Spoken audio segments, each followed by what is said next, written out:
पाएगा कोई भी चेहरा आईना, बसे आईना, बसे आईना।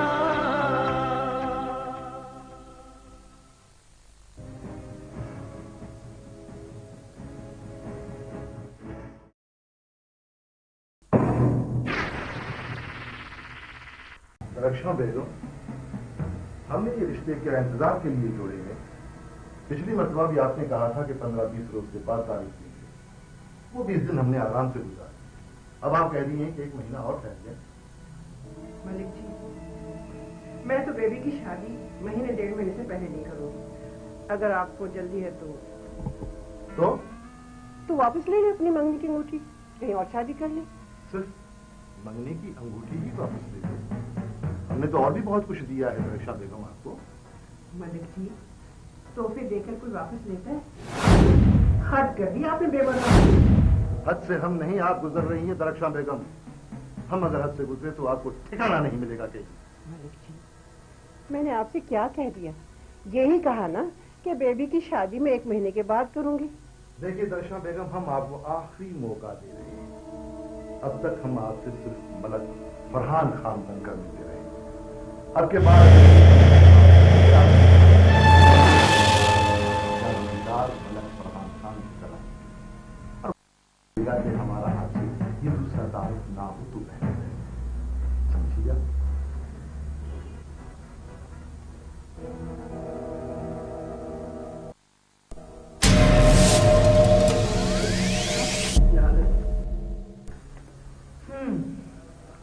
ड्राइंग रूम तो हमारे पास भी है ताहिर मिर्जा, लेकिन हमने तुम्हारी रात सिर्फ हवालात में गुजरवाई है। कहो कुछ शक्ल ठिकाने आई है? मैं एक शरीफ आदमी हूँ, मैं आपके साथ हर मुमकिन तामुल करने को तैयार हूँ। तो फिर तुम्हें क्यों याद नहीं आ रहा कि वो 18-20 साल की लड़की कौन है जो सुरैया की अदम मौजूदगी में तुम्हारे फ्लैट पर आती है?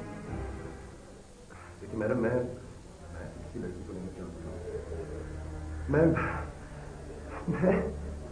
सुरैया से बहुत मोहब्बत करता था।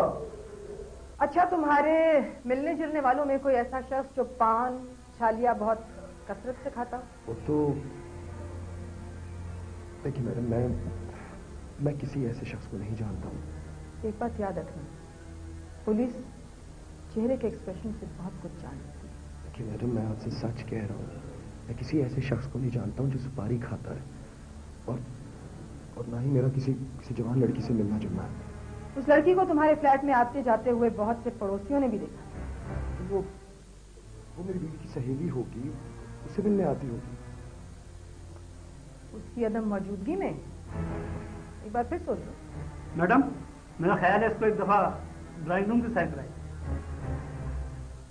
हाँ, ले ले।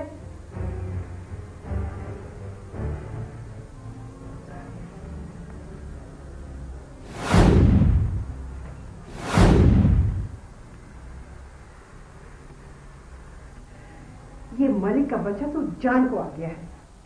अरे बहना, भाई तुम अगर कहो तो मैं जाकर इसके शौहर से बात कर लेता हूँ। देखो ना, जब तक वो तलाक नहीं देगा तो हम इसकी शादी मलक से कैसे कर सकते हैं? हाँ, यही करना पड़ेगा।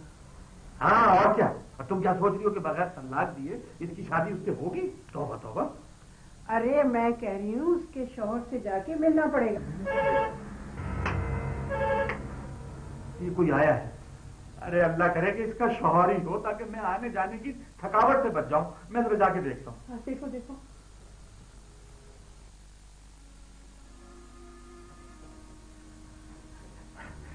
आपा, बाहर दरवाजे पे वुमेन पुलिस आई। अरे तो तुम्हारा दम क्यों निकले जा रहा है? आइए तो आने दो। ये तो आने दो, पुलिस आई है। हो सकता है इसके शौहर ने भेजी हो। आखिर क्यों? क्यों? भाई वो इसका शौहर है, वो जब चाहे अपनी बीवी के लिए कानून की मदद ले सकता है।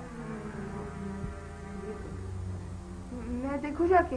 नहीं नहीं, तुम बैठी रहो, खुद ये दरवाजा बजा बजा कर चली जाएगी, समझेगी घर में कोई नहीं।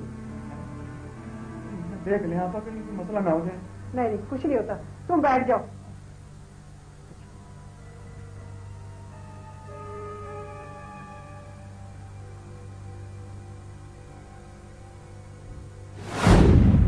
लगता है कोई है नहीं, आपको चेक कर लो। चलो ठीक है।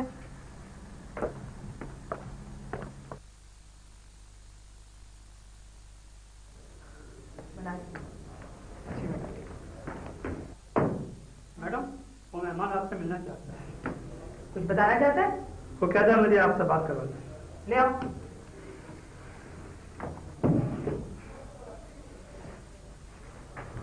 बैठाओ। मजबूरी है ताहिर साहब, जब हम लोग जबान से बात करते हैं तो तुम जैसे लोग जबान खोलने के लिए तैयार नहीं। इस कमीज को पहचानते हो? मेरी कमीज है। हमें जाए वारदात से ये खंजर इस कमीज में लिपटा हुआ मिला था। पोस्टमार्टम की रिपोर्ट के मुताबिक दोनों चीजों पे खून सुरैया बेगम का है। मुझे फंसने की कोशिश है। खुदा मैं कुछ नहीं जानता इसके बारे में इंस्पेक्टर साहब। कत्ल के वक्त कौन सी औरत थी तुम्हारे साथ? देखिए, मैं सच कह रहा हूँ। मैं कुरान शरीफ की कसम खाकर कह सकता हूँ मैं इसके बारे में कुछ नहीं जानता हूँ। तो उस लड़की के बारे में आपको बताने के लिए आया था। चलो वही बताओ, कौन है वो लड़की? वो मेरी बीवी है जी। मैंने उससे खुफिया शादी की हुई थी। सुरैया के रूट के जाने के बाद 2 महीने के बाद मेरी उससे मुलाकात हुई थी। मैंने उससे कहा था कि मैं वो सब कुछ नहीं कर सकता।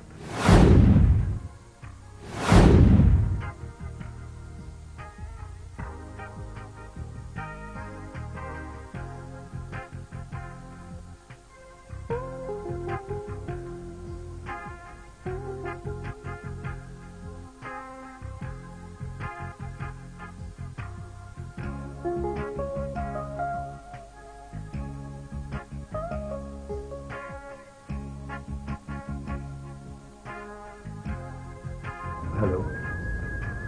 हेलो। क्या मैं यहाँ बैठ सकता हूँ? Of course. Thank you. मेरा नाम ताहिर मिर्जा है। और आपका? मुझे हमका से दीदी कहा जाता है। Very good name. पता नहीं क्यों ये नाम आप पर बड़ा सूट करता है। आप जैसे लड़के जब हम जैसी लड़कियों से बेतकल्लुफ होना चाहते हैं ना, तो ऐसी तारीफ शुरू करते हैं। अच्छा, आर यू मैरिड? नो, और लगता है आप भी नहीं है ना? नो, मैं और बेबी एक दूसरे को पसंद करते हैं। बेबी ने जल्दी मुझे अपनी माँ से मिलने को कहा। जब मैं दरख्शां बेगम से मिला तो मुझे एहसास हुआ कि वो एक लालची औरत है। और फिर चंद ही दिनों में मैं और बेबी एक दूसरे के बहुत करीब हो गए। उसके बाद बेबी ने मुझे कहा कि मैं दरख्शां बेगम से उसके रिश्ते की बात करूं। जब मैंने बात की तो मुझे तस्दीक हो गई कि वो वाकई एक बहुत लालची औरत थी।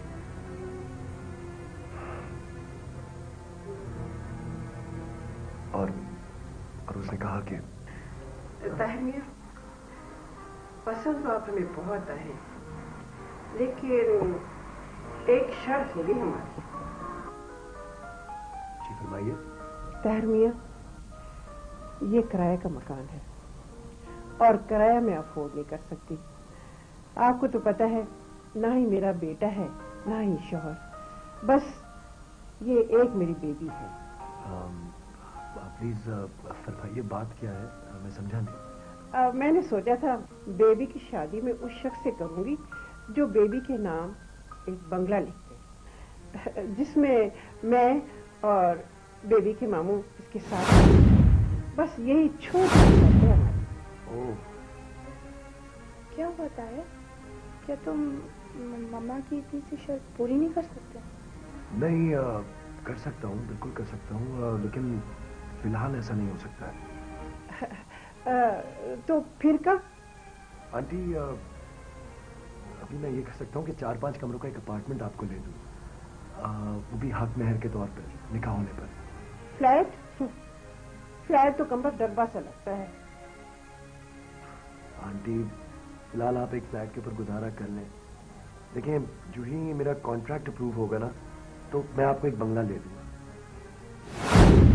और वो कॉन्ट्रैक्ट सुरैया की मौत जो तुमने पूरा कर डाला। इंस्पेक्टर साहिबा, हरगिज नहीं। मैंने तो फ्लैट भी बेबी के नाम नहीं किया था। हालांकि वो मैंने सुरैया से छुपकर खरीदा था। चाहता तो उसके नाम कर देता मैं, और चाहता तो लाहौर जाकर उसका कत्ल भी कर देता। मगर साल भर मैंने उसका इंतजार किया। इसलिए क्योंकि तुम पावर ऑफ अटर्नी चाहते थे। नहीं, इधर तुमने बेबी से शादी कर ली और उधर जैसे ही सुरैया वापस आई और उसने इख्तियारात तुम्हारे नाम किए, तुमने बेबी के साथ इनको से मार दिया। नहीं, ऐसा बिल्कुल नहीं है। बेबी और उसकी मां को आज तक ये मालूम नहीं है कि मैं एक शादीशुदा आदमी हूं। बेबी ने तो वैसे ही मुझसे 3 माह से नहीं मिली है वो। और वैसे भी उसकी मां ने मुझसे तलाकनामा मांगा है बेबी के लिए। क्यों? इसलिए क्योंकि मैं उसकी तवक्कुआत के मुताबिक नोट खर्च करने वाली मशीन साबित नहीं हो सका। तब तो कत्ल का जवाब भी मजबूत हो गया ना। मां ने मुतालबात किए और तुमने नोटों वाले दरख्त को ही काट डाला ताकि सारे नोट एक ही दफा इकट्ठे करके दोनों मादों की झोली भर दी। आखिर आप मेरी बात का यकीन क्यों नहीं कर रही हैं? सच और झूठ में क्यों नहीं है तमीज आप लोगों को? खाने चलता ही पता चलेगा। तमीज से खाता है। जुबान कैसे होगी तेरी? मुझे अपने वकील को फोन करने की इजाजत जाके हवालात में डाल दो। ये ऐसे नहीं मानेगा। रेडियो की गड़बड़ है। कल सुबह यहाँ थाने में चाहिए।